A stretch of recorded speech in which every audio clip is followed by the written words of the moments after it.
Hello friends, my name is Amit. स्वागत करता हूं आपका स्मार्ट कीड़ा यूट्यूब चैनल पर।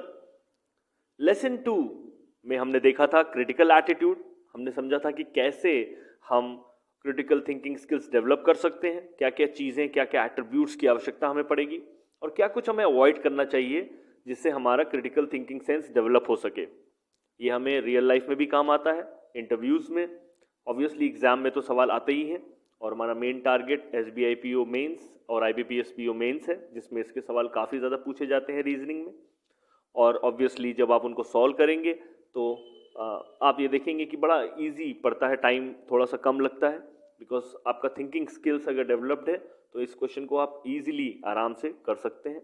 आपको कुछ एक्स्ट्रा पॉइंट्स दिलाता है, ठीक है, जिससे आपके सिलेक्शन के जो चांसेस हैं, आपका जो रैंक है वो इम्प्रूव होता है। चलिए स्टार्ट करते हैं आज का सेशन इसी नोट के साथ। आज का जो हमारा टॉपिक रहेगा वो how to identify missing conclusions. जैसा कि आप अपनी स्क्रीन पे देख सकते हैं कि हम कंक्लूजन्स को कैसे आइडेंटिफाई करें और किस तरीके के क्वेश्चंस आते हैं, हम आगे स्लाइड्स के माध्यम से देखेंगे। थोड़ा सा इजी लेवल से मैं स्टार्ट करूंगा, सिंपल आर्ग्यूमेंट से मैं स्टार्ट करूंगा और हम वहां पर देखेंगे कि अनस्टेटेड कंक्लूजन्स को हम कैसे आइडेंटिफाई करेंगे। कुछ टेक्निक्स थी जो लास्ट प्लेलिस्ट में मैंने डिस्कस की थी, जिसमें मैंने बताया था कि जब भी हमें कंक्लूजन आइडेंटिफाई करना होता है तो हम देखते हैं आर्ग्यूमेंट में प्रीमाइसेस किस तरफ क्लेम करेंगे। सारे के सारे प्रीमाइसेस सिर्फ एक स्टेटमेंट को क्लेम करने की कोशिश करेंगे। कुछ चीट कोड्स भी मैंने बताए थे, जैसे देयरफॉर वाली टेक्निक, जहां ऑप्शंस दिए होंगे तो हम वहां पर देयरफॉर लगा के देखेंगे और ये देखेंगे कि क्या मेरा पूरा का पूरा आर्ग्यूमेंट कंप्लीट होता हुआ दिखता है। ठीक है, ऑब्वियसली जब हम एजम्पशंस और इन्फरेंसेस देख रहे थे, लेसन 1 में हमने दोनों का डिफरेंस देखा, वो भी अनस्टेटेड प्रीमाइस थे। वहां पर एजम्पशन भी एक अनस्टेटेड प्रीमाइस होता है, ये हमने सीखा है। ऐसे ही इन्फरेंसेस भी अनस्टेटेड होते हैं। Obviously they are not part of the argument, but obviously assumptions are, और उनको अगर हम ऐड करते हैं तो हमारा पूरा आर्ग्यूमेंट कंप्लीट होता हुआ दिखता है। ऐसे ही मिसिंग कंक्लूजन्स में भी हम वो अनस्टेटेड प्रीमाइस देखेंगे जिसको बाकी सारे प्रीमाइसेस मिल करके क्लेम करने की कोशिश करेंगे। हम उस थंब को ढूंढेंगे जिसको ये सारी उंगलियां, ये सारे के सारे प्रीमाइसेस ऑब्वियसली इन्फ्रेंशियल क्लेम करते हुए दिखेंगे और हमारा आर्ग्यूमेंट कंप्लीट होता हुआ दिखेगा। ठीक है, चलिए स्टार्ट करते हैं एक सिंपल एग्जाम्पल से। सिंपल यहाँ पर दो प्रीमाइसेस हैं, ऑब्वियसली कंक्लूजन मिसिंग है and you have to identify the missing conclusions. अब सिंपल मैंने आर्ग्यूमेंट लिया है, कोई ऑप्शंस नहीं रखे गए हैं यहाँ पर। हम डायरेक्टली सीधे के सीधे आर्ग्यूमेंट को देखेंगे और अपना कंक्लूजन निकालने की कोशिश करेंगे। ऑब्वियसली एक ही होगा, सिंगल एक कंक्लूजन होगा जो कि अनस्टेटेड है यहाँ पर, वो यहाँ नहीं दिखेगा आपको। चलिए देखते हैं क्या प्रीमाइसेस बोलते हैं। पहला प्रीमाइस है that animals that are loved by someone should not be sold to a medical laboratory. बहुत ही सिंपल एग्जाम्पल मैंने लिया है। पहला प्रीमाइस मैंने बोला है कि वो एनिमल्स जो सबसे ऑब्वियसली सबके द्वारा लव किए जाते हैं, जिनका बहुत ध्यान रखा जाता है, they should not be sold to a medical laboratory. उसको एक मेडिकल लैबोरेटरी में आप सोल्ड नहीं आपको करना होगा। ठीक है, ऐसा नहीं किया जाना चाहिए। ये पहला प्रीमाइस है। और दूसरा प्रीमाइस है कि lost pets are certainly loved by someone. यहाँ पर एंड की माध्यम से उसको कंजंक्ट किया गया है, बट ये दोनों अलग प्रीमाइसेस हैं। यहाँ पर दूसरी जो प्रीमाइस है वो ये क्लियरली बोलती है कि lost pets are certainly loved by someone. अब क्या इन दो प्रीमाइसेस की मदद से क्या मैं कुछ कंक्लूड कर सकता हूँ? बिल्कुल कर सकता हूँ। अगर मैं एनिमल्स की जगह लॉस्ट पेट्स सब्स्टिट्यूट यहाँ पर कर दूँ, जैसे एक सब्स्टिट्यूशन करते हैं, ऑब्वियसली हमने ये पता है कि सारे के सारे जो एनिमल्स हैं, जो जिनको हम लव करते हैं, जो किसी के द्वारा पाले जाते हैं या किसी तरीके के अफेक्शन किसी तरीके से उन एनिमल्स पे होता है, उनको मेडिकल लैबोरेटरी को सोल्ड नहीं करना है।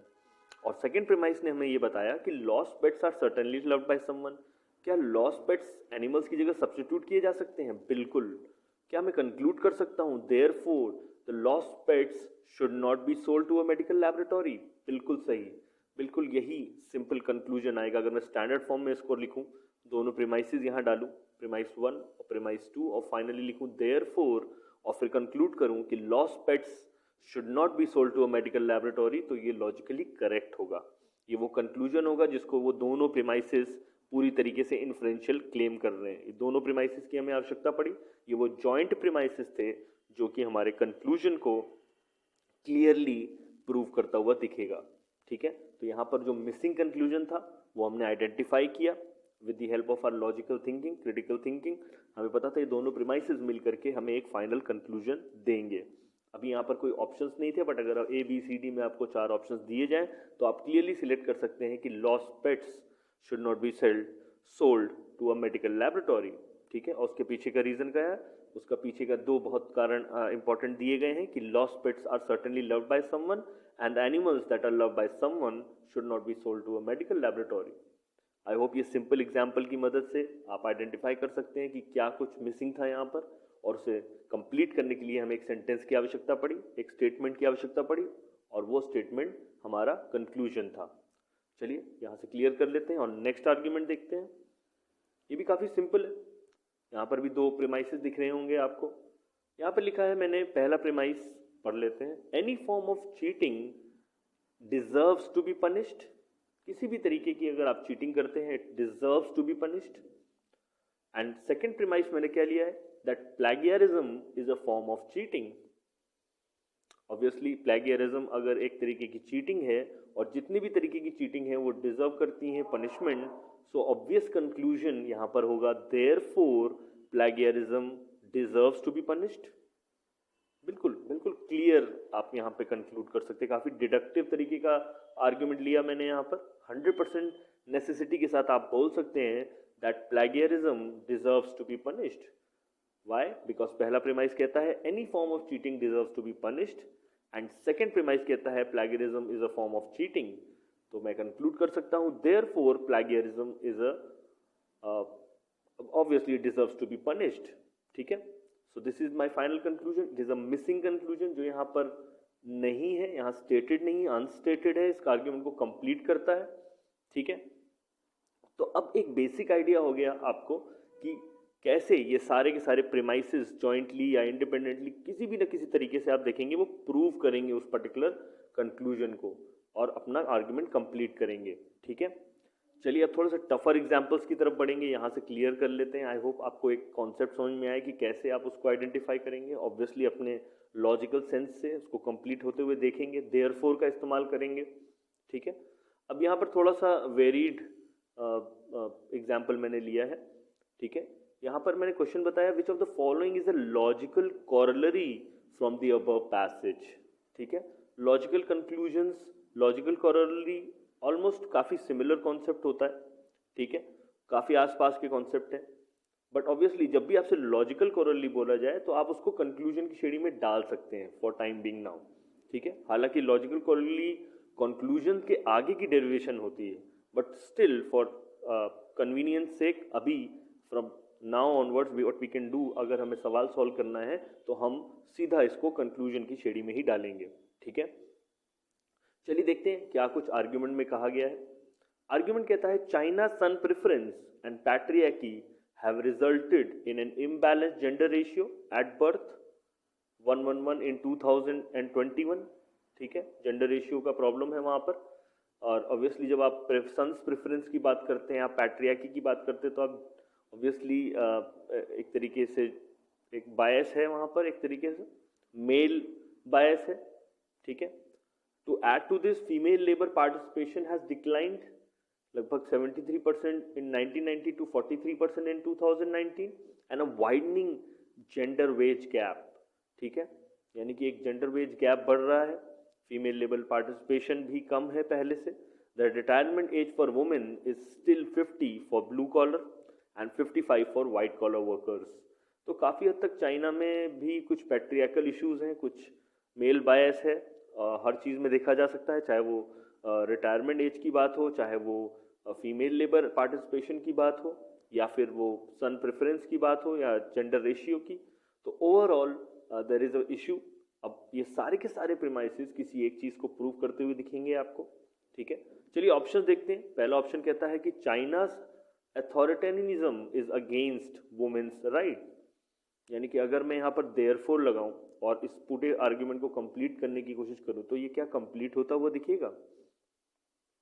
क्या हम इन चारों प्रीमाइसेस की मदद से ये प्रूव कर पाए कि चाइना का जो अथॉरिटेरिज्म है या एटोक्रेसी है वो किसी तरीके से वुमेन राइट्स के अगेंस्ट है? क्या हम इस कहीं पे भी इस तरीके की बात कर रहे थे?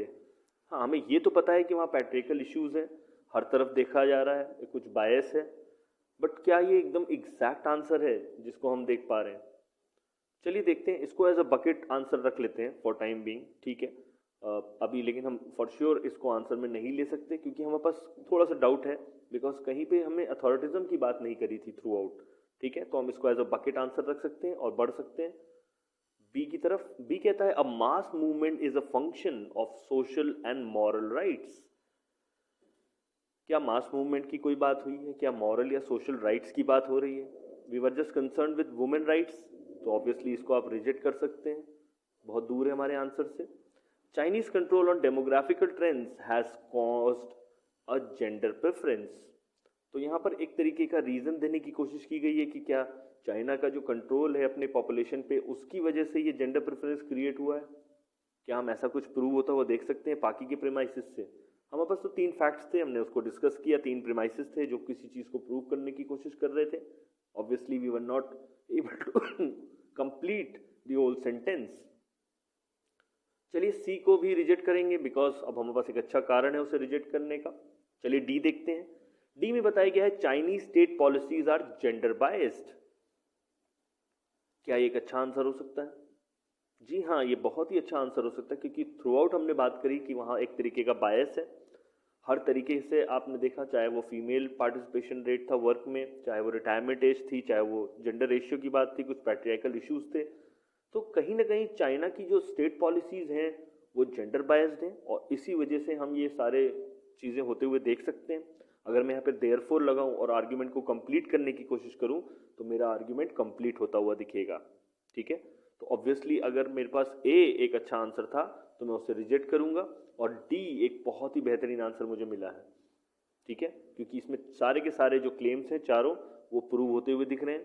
क्यों? क्योंकि शुरुआत आपने चाइना से करी, आपने चाइना की बात करी, तो China is when you are talking about China यानी कि आप वहाँ के पॉलिटिकल स्टेट की भी बात कर रहे हैं, ठीक है। अथॉरिटिज्म की बात इसलिए नहीं बोल सकते क्योंकि ऑब्वियसली वो उसका एक कैरेक्टरिस्टिक है, ये हमें नहीं पता है कि उसका कैरेक्टरिस्टिक क्या है, but as a state, as a government हम ये कह सकते हैं कि चाइना में प्रॉब्लम्स हैं और कहीं ना कहीं स्टेट के साथ कुछ मिस्टेक है क्योंकि उसके जो पब्लिक फिगर्स जो आ रहे हैं, जो हमने अभी देखे, वो मिस्टेक कर रहे हैं, उसमें कहीं ना कहीं पैट्रियर्कल इश्यूज हैं और कुछ जेंडर बायस्ड है, ठीक है। तो D is a much better answer. In the light of D will reject ए।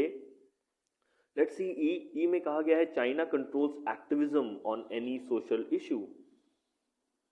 क्या ऐसा कुछ इसमें कहीं एक्टिविज्म की बात की गई है? इसको स्ट्रेट अवे आप रिजेक्ट कर सकते हैं, ऐसा कुछ भी नहीं था और हमें क्लियरली ये समझ में आ गया है कि सारे के सारे प्रीमाइसेस सिर्फ ऑप्शन डी को पॉइंट करेंगे।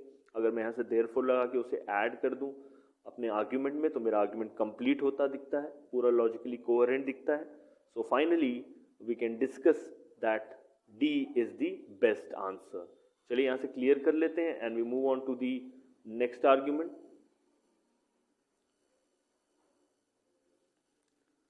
यहाँ पर थोड़ा सा लेंदी पैसेज है, काफ़ी सारे इन्फॉर्मेशन है, we have to just look at it. चलिए देखते हैं। काफ़ी इंटरेस्टिंग क्वेश्चन है ये भी। यहाँ पर भी हमें आर्ग्यूमेंट में फाइनली एक कंक्लूजन नहीं दिया गया है, we have to identify out of the 5 options, वो नेक्स्ट स्लाइड में दिखेंगे आपको। चलिए स्टार्ट करते हैं पढ़ना। Cyber bullied people experience post traumatic mental health issues which need long term therapies. ये पहला प्रेमाइस है। Obviously it's an introductory promise जो हमें ये बताता है कि साइबर बुलिड पीपल जो है वो मेंटल हेल्थ इश्यूज से प्रॉब्लम होती है उनको, वो एक्सपीरियंस करते हैं मेंटल हेल्थ इश्यूज और obviously they need long term therapies. The cyber bullied people are driven to suicide at times, यानी कि उनके मेंटल हेल्थ इश्यूज इतने बढ़ जाते हैं कि उन्हें इवन सुसाइड भी कमिट करना पड़ सकता है कभी कभी, ऐसा भी केसेस हुए हैं। The ignorance of this issue at hand would lead to increment in confidence of bullies, यानी अगर हमने इस इशू को इग्नोर कर दिया तो बुलीज का जो कॉन्फिडेंस लेवल है वो बढ़ जाएगा। And increase in incidence of victimisation rate, उनका एक विक्टिमाइजेशन रेट बढ़ता चला जाएगा क्योंकि बुलीज और कॉन्फिडेंट हो जाएंगे।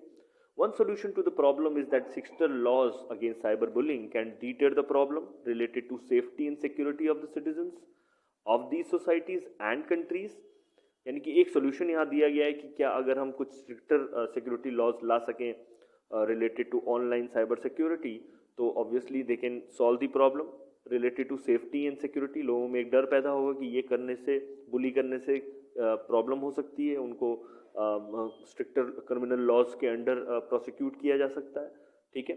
तो इसलिए ये चीज़ कंट्रोल की जा सकती है। अगर ये डर लोगों के अंदर होगा तो साइबर बुली के इंसिडेंसेस कम होंगे। Many countries such as China have experienced more cyber secure environment after implementing such laws. एक इंस्टेंस दिया है कि चाइना में ऐसा करने से जो इंस्टेंसेस थे साइबर बुलिंग के वो कम हो गए। तो ओवरऑल प्रॉब्लम स्टेटमेंट हमें बताया गया कि वहाँ पर साइबर ऑब्वियसली साइबर बुली एक थ्रेट है ओवरऑल, और स्ट्रिक्टर लॉज डालने की वजह से इस पे हम कंट्रोल कर सकते हैं। उसे इग्नोर करना हमारे लिए घातक हो सकता है, क्योंकि मेंटल हेल्थ इश्यूज होते हैं लोगों को और लोग सुसाइड पे भी पहुँचते हैं।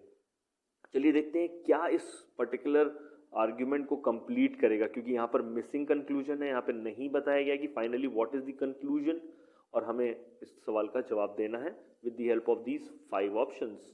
तो हम देखेंगे पहले ऑप्शन ए देखते हैं। The online environment is not safe and secure nowadays, can we conclude that? क्या इस पूरे आर्ग्यूमेंट के सारे प्रीमाइसेस इसको इन्फेरेंशियली क्लेम करते हैं, इस सेंटेंस को, इस स्टेटमेंट को, कि online environment is not safe and secure nowadays? आप कहेंगे कि ठीक है, स्टार्टिंग से हमें पता था, साइबर बुलिंग के फर्स्ट 2 प्रीमाइसेस से हम ये चीज़ बोल सकते हैं, so obviously it's a good inference. पर क्या हम इसको कंक्लूड कर पाएंगे with the help of the 5th या 4th प्रीमाइस? क्या चाइना के स्ट्रिक्टर लॉज वाला इंसिडेंस या बाकी सारे प्रीमाइसेस इसको क्लेम कर रहे हैं? क्या इसको प्रूव करने की कोशिश कर रहे हैं? जी नहीं, ये कहीं से भी आपको ये चीज़ प्रूव नहीं करने दे रहे हैं। ऑब्वियसली ये एक मिडिल ऑफ द आर्ग्यूमेंट में से अच्छा इन्फरेंस निकल सकता है, बट ये कंक्लूजन की श्रेणी में नहीं जाएगा, ठीक है। चलिए ऑप्शन बी देखते हैं। Thousands of people are victims of cyber bullying every day. क्या यहाँ पर मैं देयरफॉर लगाऊं और इसको कंप्लीट करने की कोशिश करूं तो ये कंप्लीट होता हुआ दिखेगा?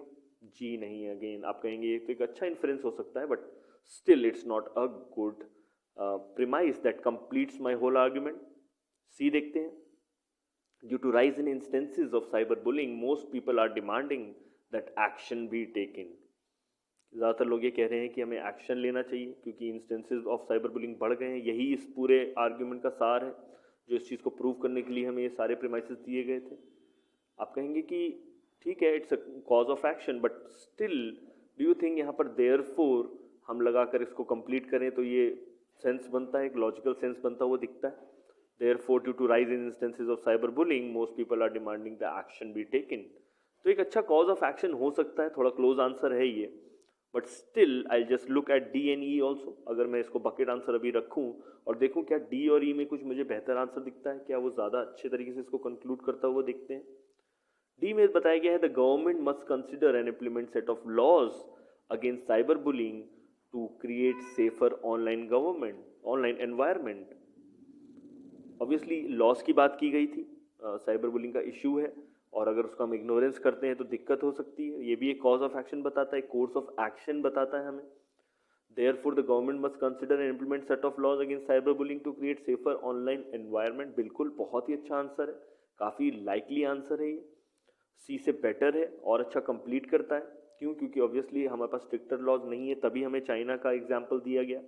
तो हमें ये सजेस्ट किया गया है with the help of option D that it is the conclusion, but still again मेरे पास अभी एक ऑप्शन और बाकी है और काफ़ी close answers SBI PO prelims mains और IBPS PO मेंस में पूछे जाते हैं। तो इसीलिए हम जल्दी से इसके ऊपर टिक करके आगे नहीं बढ़ेंगे, क्योंकि सारे ऑप्शंस हमें देखने चाहिए विद द एम दैट हम करेक्ट आंसर को चूज करें, और एग्जामिनर को ये बात पता है। तो सी एक प्रोबेबल आंसर था, लेकिन डी उससे बेटर आंसर है, तो सी को रिजेक्ट किया और डी को अभी बकेट आंसर रख के चल रहे हैं। फिर भी हम ऑप्शन ई जरूर देखेंगे। ई में कहा गया है that countries that have not implemented stricter cyber laws must be confident that these laws would provide safety and security for their netizens. अब आप कहेंगे कि ये तो और बेहतर आंसर लग रहा है। क्यों? क्योंकि अभी तक हमने बात करी थी कि कुछ लोगों ने जिन्होंने इग्नोर किया था साइबर लॉस को, वहाँ पर दिक्कत आई है, वहाँ पर साइबर बुलिंग के केसेस बढ़े हैं और स्ट्रिक्टर लॉज ही इसको रोक सकते हैं, और चाइना में भी ऐसा हुआ है। और तो इसीलिए हम ये कह सकते हैं कि कंट्रीज जिन्होंने अभी तक साइबर लॉज नहीं बनाए हैं वो ये एज्यूम कर सकते हैं कि जो स्ट्रिक्टर साइबर लॉज हैं वो उन लॉ से एक सेफ्टी और एक सिक्योर एनवायरनमेंट बना सकें जिसमें सिटीजन्स की सेफ्टी होगी साइबर बुलिंग से। बिल्कुल एक बहुत ही अच्छा answer, better than option D. काफ़ी हद तक ये कंप्लीट करेगा क्योंकि सारे के सारे प्रेमाइसिस को प्रूव करने की कोशिश कर रहे हैं। डी बी को भी प्रूव कर रहे थे बट डी से बहुत बेटर आंसर है ई, बिकॉज फोर्थ और फिफ्थ प्रोमाइस जिसमें स्ट्रिक्टर लॉस की बात की गई थी वो भी इसमें प्रूव होता हुआ दिख रहा है। ठीक है, तो obviously then I will take E as a much better answer, I will reject D क्योंकि आंसर सिर्फ एक हो सकता है कंक्लूजन के केस में, ये हमने देखा है, तो इसीलिए E is a much better answer. Okay, अगर आपको कुछ डाउट्स हो तो आप मुझसे ज़रूर इस पे यूट्यूब के जो हमारे कमेंट सेक्शन में आप डाल सकते हैं, I will just respond to them. ठीक है, और यहाँ से हम बढ़ेंगे आज के लास्ट क्वेश्चन की तरफ, लास्ट आर्ग्यूमेंट हम देखेंगे। ठीक है, bye routinely using the law as a political instrument and at times even seemingly as an instrument of state repression, the government has not so much subverted the idea of due process as redefined it। थोड़ा सा tough argument लिया गया है, काफ़ी tough language का इस्तेमाल है, पर हम इस तरीके के सवालों के लिए भी तैयार रहेंगे, कोई बात नहीं, इसको भी सॉल्व करेंगे। अगर हम फोकस करें सिंगल सेंटेंस पे, तो पहला सेंटेंस हमें क्लियरली लॉ के बारे में बताता है, that law is being used as a political instrument. इससे हमें एक जिस्ट का आइडिया लग जाता है कि पैसेज में और क्या बोला गया है। यहाँ पे बताया गया कि at times it is used as a state instrument of state repression, यानी गवर्नमेंट इसको अपने एज अ हथियार की तरह ले लेती है रिप्रेस करने के लिए। ठीक है, और the government has not so much subverted the idea of due process as redefined it, क्योंकि लॉ जो है वो ड्यू प्रोसेस से चलता है, लेकिन गवर्नमेंट इसको अगर रिप्रेसिव टूल की तरह यूज़ कर रही है तो दे हैव नॉट, उन्होंने एक तरीके से इसको पूरी तरीके से समझा नहीं है और उसके लिए सिर्फ अपना पॉलिटिकल गोल को, इंस्ट्रूमेंट को यूज़ करके अपने पॉलिटिकल गोल्स को अचीव करना चाहते हैं किसी तरीके से। ठीक है, कुछ एक जिस्ट का आइडिया लग गया होगा आपको कि यहाँ पर क्या चीज़ बोलने की कोशिश की गई है, और कुछ रीडिफिनेशन की बात की गई है, तो obviously they are redefining something, the subject that is the law itself.